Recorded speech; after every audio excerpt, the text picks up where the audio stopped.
வலியற்ற varicose vein சிகிச்சை எளிய 30 நிமிட செயல்முறை 7279487335.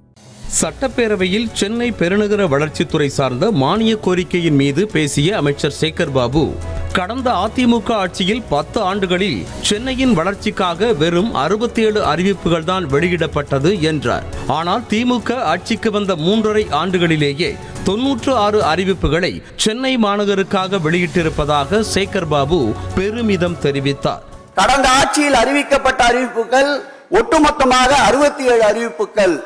ஆனால் இந்த ஆண்டு தற்போது இந்த கூட்டத்தொடரில் அறிவிக்கப்படுகின்ற அறிவிப்புகளையும் சேர்த்தால் 46 அறிவிப்புகளோடு இணைத்து 96 அறிவிப்புகளை இந்த ஆட்சி பொறுப்பேற்ற பிறகு மாண்புமிகு தமிழக முதல்வர் உத்தரவோடு அறிவித்திருக்கின்றோம்.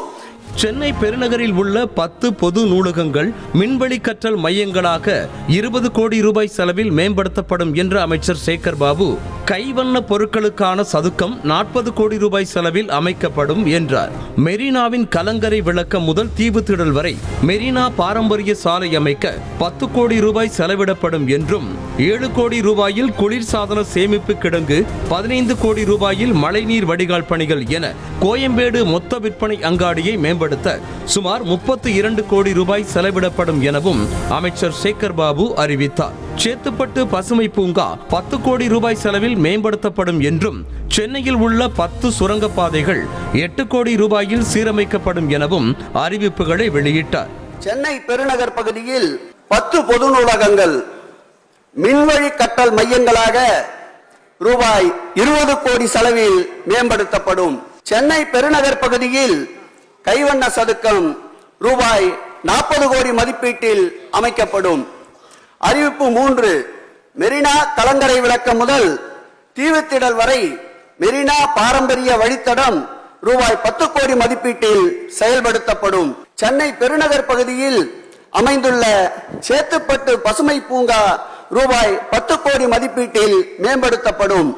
சென்னையில் உள்ள முக்கிய போக்குவரத்து சிக்னல்கள் சூரிய சக்தியில் இயங்கும் வகையில் 5 கோடி ரூபாய் மதிப்பீட்டில் மேம்படுத்தப்படும் என்றும், சென்னையில் 11 சமுதாய கூடங்கள் 77 கோடி ரூபாய் மதிப்பீட்டில் அமைக்கப்படும் எனவும் கூறிய அமைச்சர், டி நகர், திருவான்மியூர், ஆவடி, பாடியநல்லூர், தங்கசாலை, வள்ளலார் நகர் ஆகிய 6 பேருந்து நிலையங்களில் ஊழியர்களுக்கான ஓய்வறை, கழிப்பறை, கண்காணிப்பு கேமரா உள்ளிட்ட நவீன வசதிகளோடு தலா 10 கோடி ரூபாய் மதிப்பீடு என மொத்தமாக 60 கோடி ரூபாய் செலவில் மேம்படுத்தப்படும் என தெரிவித்தார்.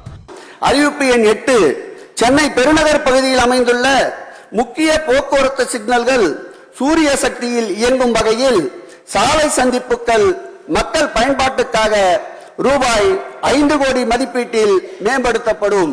அறிவிப்பு எண் 9, சென்னை பெருநகர் பகுதியில் 11 சமுதாய கூடங்கள் ரூபாய் 77 கோடி மதிப்பீட்டில் அமைக்கப்படும். அறிவிப்பு எண் 10, சென்னை பெருநகர் பகுதியில் 6 பேருந்து நிலையங்கள் ரூபாய் 60 கோடி மதிப்பீட்டில் தரம் உயர்த்தப்படும்.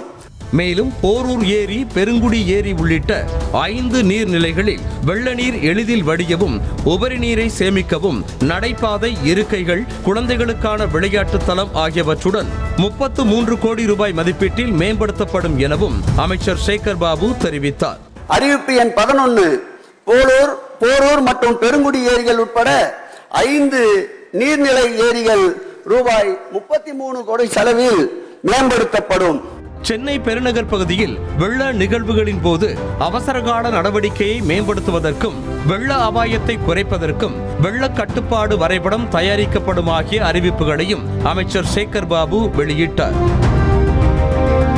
வலியற்ற வெரிகோஸ் வெயின் சிகிச்சை எளிய 30 நிமிட செயல்முறை 7279487335. செய்திகளை உடனுக்குடனும் துல்லியமாகவும் தெரிந்து கொள்ள சப்ஸ்கிரைப் பண்ணுங்க.